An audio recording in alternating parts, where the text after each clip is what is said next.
ఆయన ఆంధ్రాలో రాజకీయాల గురించి ఏం చెప్తారన్నది? ఆంధ్రాలో నిజంగా టీడీపీ నాయకులకి కళ్ళ వచ్చిందా లేకపోతే ఎందుకంటే ఆ రోజు జైల్లో చంద్రబాబు నాయుడు గారు, పవన్ కళ్యాణ్ గారు, బాలకృష్ణ గారు వీళ్ళు కలిసినప్పుడు మొత్తం హ్యాపీ ఫీల్ అయ్యారు. ఎందుకంటే ఆ కలయిక ఈరోజు నిలబెట్టింది, టీడీపీ మునిగిపోయి నావని కాపాడింది పవన్ కళ్యాణ్ గారు. ఇప్పుడు వాళ్ళకి ఎలా అనిపించిందో కానీ నిన్న లోకేష్ గారు ఖండించడం జరిగింది, రామ్మోహన్ నాయుడు గారు కూడా ఖండించడం జరిగింది. కాబట్టి ఇది గొడవ సద్దు మణిగింది అనుకోండి. ఇంకా ఏదైనా టీడీపీ నాయకులు కంటే ఫస్ట్ వాళ్ళే టార్గెట్ అవుతారు జన సైనికులకి. ఎందుకంటే ఫస్ట్ వాళ్ళు ఇచ్చిన మినిస్టరీ పదవుల్ని సరిగ్గా చేయండి అని చెప్తున్నారు జన సైనికులు. ఎందుకంటే ఇప్పుడు ఐటీ మినిస్టర్గా ఆయన ఒక బాధ్యతమైన పదవిలో ఉన్నారు లోకేష్ గారు. ఆయనకు ఎందుకు డిస్టర్బ్ చేస్తున్నారు? ఆయనకు మైండ్లో లేనిది ఎందుకు? ఇప్పుడు ఆయన ఇప్పుడిప్పుడే డెవలప్ అవుతున్నారు. ఆయన ఎందుకంటే ఆయన మాటల్లో, ఆయన చేతుల్లో కానీ ఒక పర్ఫెక్ట్నెట్ అని కనపడుతుంది. అలాంటప్పుడు ఇప్పుడే ఆయనకు డిప్యూటీ సీఎం అని చెప్పి మళ్ళీ వివాదాల్లోకి లాగి ఎందుకు అని అనుకుంటున్నాను. ఎందుకంటే పవన్ కళ్యాణ్ గారిని ఒక అన్నగా, ఒక భక్తుడిగా, ఆయన ఒక అభిమానిగా ఆయన చెప్పారు లోకేష్ గారు. ఆ రోజు పవన్ అన్న లేకపోయింటే ఈరోజు టీడీపీ లేదని స్వయంగా లోకేష్ గారే చెప్పారు. కాళ్ళు పట్టుకుని, అది కాకుండా అదే ప్రమాణ స్వీకారం రోజు మోడీ ముందరే పవన్ కళ్యాణ్ గారు కాళ్ళు ముక్కారు లోకేష్ గారు. అలాంటి లోకేష్ గారి మైండ్లో లేనిది నాయకులు ఎందుకు కల్పిస్తున్నారు? మీ నాయకులకి కొంచెమైనా అసలు ఆ రోజు చంద్రబాబు నాయుడు జైల్లో అయినప్పుడు ఎవరైనా వచ్చి చూసారా? పవన్ కళ్యాణ్ గారు వస్తేనే మీరంతా వచ్చి కలిసారు. కానీ ఆ రోజు పవన్ కళ్యాణ్ గారు సపోర్ట్ చేయకుంటే ఈరోజు టీడీపీ నావా ఉండేది కాదు.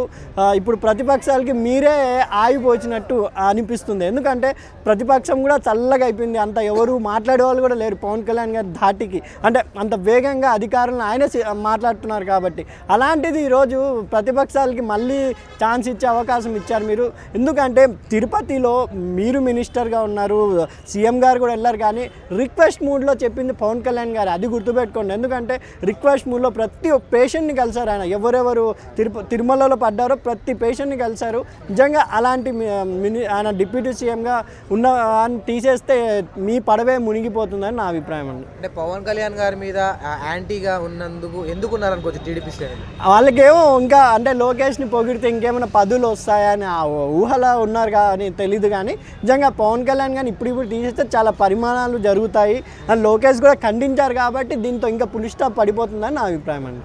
చాలామంది ఏమంటారంటే ఇది చంద్రబాబు నాయుడు గారు మాస్టర్ మైండ్, టీడీపీ అంటే లోకేష్ గారు మాస్టర్ మైండ్ అంటున్నారు. కావాలని వాళ్ళే చేపించి వాళ్ళే అలా అయితే వాళ్ళ ప్రభుత్వాన్ని వాళ్ళ నిల్చున్న కొమ్మనే వాళ్ళే నరికేసినట్టు ఉంటుంది నా అభిప్రాయం ప్రకారం. అలా అయిందంటే నిజంగా లోకేష్ గారి మైండ్లో అలా ఉండిందంటే వాళ్ళ ప్రభుత్వం కంపల్సరీ పడిపోతుందని నేను మనస్ఫూర్తిగా చెప్పగలుగుతున్నాను.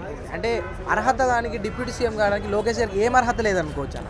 అర్హత అంటే ఇప్పుడు ఆయనకు ఒక బాధ్యతమైన పదవి ఇచ్చారు. ఇప్పుడు అమరావతిలో ఐటీ మినిస్టర్గా ఆయన జాయిన్ అవ్వడం జరిగింది కదా. దావుద్లో వెళ్ళి కంపెనీలతో మాట్లాడుతున్నారు. ఇప్పుడు అమరావతి మొత్తం డెవలప్ కావాలంటే అందరు కలిసి పనిచేయాలి. ఈ టైంలో ఇలాంటి చిన్న చిన్న గొడవలు వస్తే అమరావతి మినీ హైదరాబాద్ కూడా కాదు 5 సంవత్సరాల్లో.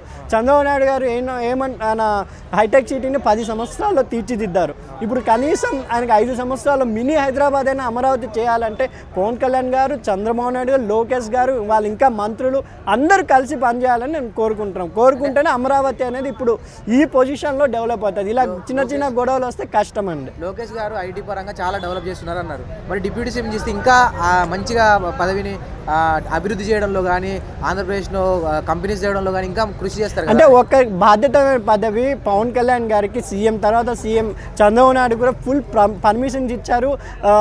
పవన్ కళ్యాణ్ గారి వల్ల పెట్టుబడులు కూడా వస్తున్నాయంటే మోడీ గారు నమ్మటం వల్ల. ఇక్కడ అది మర్చిపోతున్నారు. లోకేష్ గారు చెప్తే మోడీ గారు ఇచ్చేస్తారా? పవన్ కళ్యాణ్ గారు చెప్పడం వల్లే మోడీ గారి దగ్గర నుంచి కూడా మంచిగా మనకు ఆంధ్రాకి పెట్టుబడులు వస్తున్నాయని నేను అనుకుంటున్నాను అండి. అంటే పవన్ కళ్యాణ్ గారు బహిరంగంగా వాళ్ళ పార్టీ నేతలనే సరిగ్గా వర్క్ చేయకపోతే వాళ్ళని కామెంట్ చేయడం వల్లనే ఇదంతా జరిగింది అనుకోవచ్చా? అలా ఏం లేదు అనుకుంటున్నాను. ఎందుకంటే పవన్ కళ్యాణ్ గారు వాళ్ళని కూడా తిట్టారు కదా, మన నానాజీనో ఆయన కూడా ఆయన విమర్శించారు. అంటే జస్ట్ పని ఎవరైనా ఏ పార్టీ అయినా అంతా ఒకటే అని పవన్ కళ్యాణ్ గారు పరిమాణం. కాబట్టి నిజంగా పవన్ కళ్యాణ్ గారిని డిప్యూటీ సీఎం తీసేస్తే టీడీపీ మునిగిపోతుందని అభిప్రాయం. Thank you. ఓకే.